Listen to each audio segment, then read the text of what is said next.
Hey guys, welcome to our Friday Live here in the Hunter Valley at Little Sprouts. Today we're going to be talking about different reflexes that we are born with. So when we're in the womb and once we are born, we actually have a set of reflexes called primitive reflexes that help our body respond to different stimuli, which helps us develop and grow.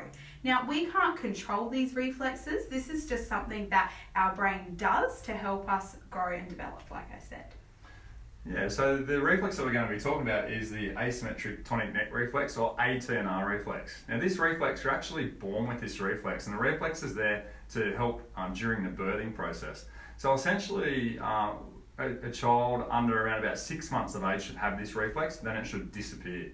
Now the interesting thing is, if the child turns its neck, and we're going to demonstrate this here, say the neck turns to the left side, what will happen, everything will stay straight on the left, and the right side will bend, so like that. Great.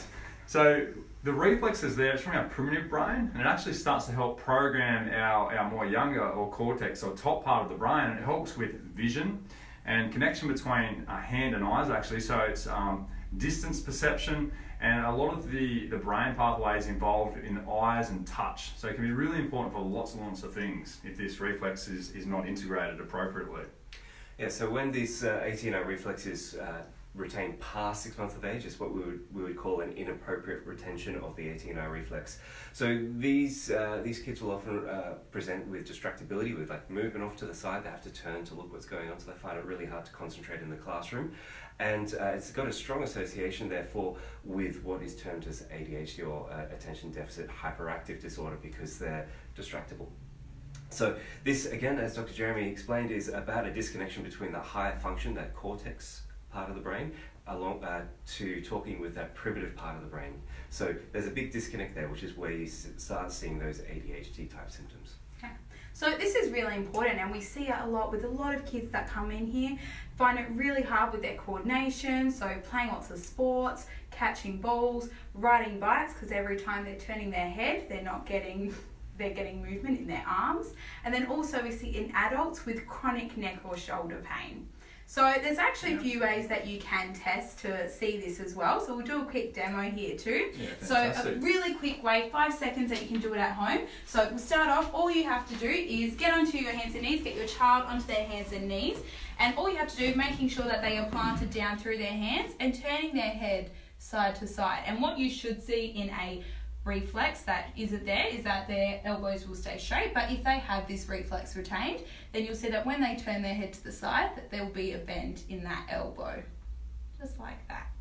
Okay, so either you can move their head for them or they can move it themselves. Yeah, if the reflex is there, that'll often start to progress and get a little bit worse over a series of about 3 or 4 trials with that too. In the literature, the research, the reflex test is actually done standing as well. So a really simple one, I'll demonstrate that.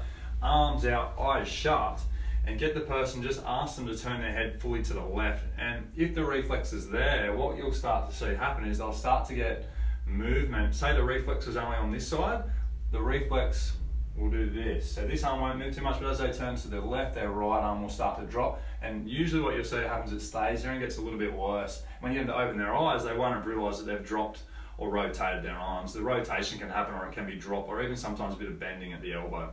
So they're just like really quick, couple of seconds, 5-second tests that you can do to assess if you may possibly have a retained ATNR reflex. And if you do, we know there's literature, research that shows that it's really, really, really important that it may be possibly affecting some of those things that we've spoken about already. We've also got a blog that's on our website. Make sure you check the blog out. We'll put a little link that attaches that for you here. And if anyone's found that their family or themselves have got the reflex, really pertinent to make sure you come in and get that checked out by one of our awesome doctors at Little Sprouts Chiropractic, and we'll be more than happy to assess that for you should you come in to see us. So, have an awesome Friday, guys. See you next time. Bye.